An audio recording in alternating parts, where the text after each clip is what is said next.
Bonjour à tous, donc je m'appelle Océane, je travaille sur la planète Mercure. Donc je pense qu'avant aujourd'hui, tout le monde avait déjà vu une image de Mars, par contre je ne pense pas que vous soyez nombreux à avoir déjà vu une image de Mercure. Donc Mercure, la voici. En réalité, c'est le portrait craché de la Lune, une surface grise, très cratérisée, et pour un planétologue, ça signifie une planète vieille, peut-être bien endormie depuis de nombreuses années, et donc peut-être pas si intéressante que ça. Mais je vais vous montrer que finalement Mercure est un peu plus qu'une grosse boule grise. Pour ça, j'utilise de la spectroscopie, donc des observations spectroscopiques. En fait, on va utiliser la lumière du Soleil réfléchie par la planète, et en fonction de la roche qu'on aura en surface, sa composition, la taille des grains, on va avoir une lumière qui va être réfléchie différemment. Pour l'analyser, on va la décomposer en longueur d'onde, donc en couleur, à l'aide d'un prisme ou d'un réseau qui sera situé dans un télescope ou dans l'instrument en orbite autour de la planète. À partir de ça, on obtient un spectre, c'est-à-dire l'intensité en fait de la lumière en fonction de la couleur à laquelle on la regarde. Maintenant, si je prends cette intensité dans le bleu, dans le vert et dans le rouge, j'obtiens une carte en fausse couleur de la planète, une carte RGB. La voici. Et là, tout de suite, on voit que finalement, la surface de Mercure est assez intéressante. On a des choses bleues, vertes, jaunes. Par exemple, les cratères d'impact que vous voyez ici, très frais à la surface de la planète, et leurs éjectats apparaissent jaunes. Moi, je vais m'intéresser à tout ce qui est rouge. Par exemple, ici, vous avez une grosse tache rouge. Ça, c'est le volcanisme. Pour vous donner un exemple, voici un volcan sur Mercure. J'imagine que ce n'est pas ce à quoi vous attendez. En effet, ça ne ressemble pas au Kilimandjaro ou au mont Fuji. Mais pourtant, ici, au centre de l'image, vous avez la cheminée volcanique. En fait, ça a été la partie du volcan qui a été complètement décapitée lors de l'éruption.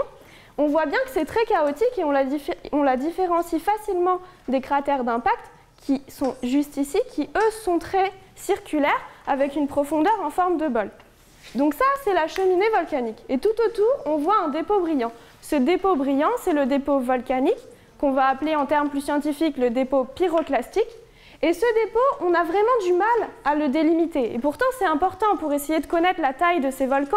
Comment est-ce qu'on a pu avoir des volcans à la surface de la planète? Il faut d'abord essayer de déterminer leur taille.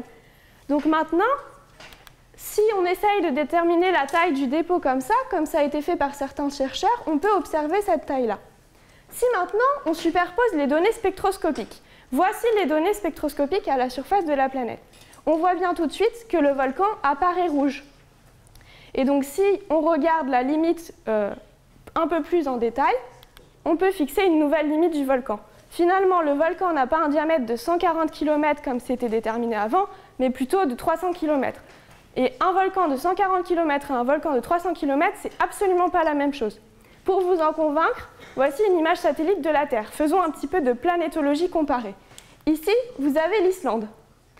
Ici, un volcan dont je ne prononcerai pas le nom car il est absolument imprononçable, est rentré en éruption en 2010. Cette éruption, la voici. Ici, vous voyez les pyroclastes volcaniques s'envoler dans l'atmosphère. Cette éruption, elle a empêché 6000 avions de décoller. Certaines personnes se sont retrouvées bloquées à l'autre bout du monde. Et le déficit lié à cette éruption est estimé à 1,3 milliard de dollars. Donc c'est pas rien. Cette éruption, elle est dite de type cataclysmique. C'est son indice d'explosivité. Une éruption cataclysmique, elle va un petit peu modifier le climat dans cette région sur la Terre. Maintenant, si je vous superpose le volcan que j'ai trouvé sur Mercure, eh bien le voici. En rouge, uniquement la cheminée volcanique. En noir, le dépôt en entier. Finalement, si cette éruption avait eu lieu sur Terre, l'Islande entière aurait été recouverte par le dépôt volcanique. Donc ce n'est pas un petit volcan. Ce volcan, sur Terre, il sera appelé de méga colossal. Sur une planète plus petite que la Terre comme Mercure, on peut parler de volcan de type apocalyptique. Ce volcan a pu créer l'apocalypse sur Mercure au début de son histoire.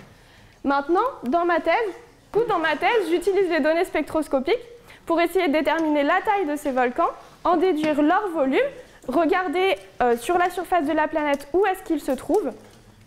Et en fonction de ça, j'essaye de faire des modèles physiques et thermiques de l'évolution de la planète durant son histoire, afin de remonter à la formation de la planète.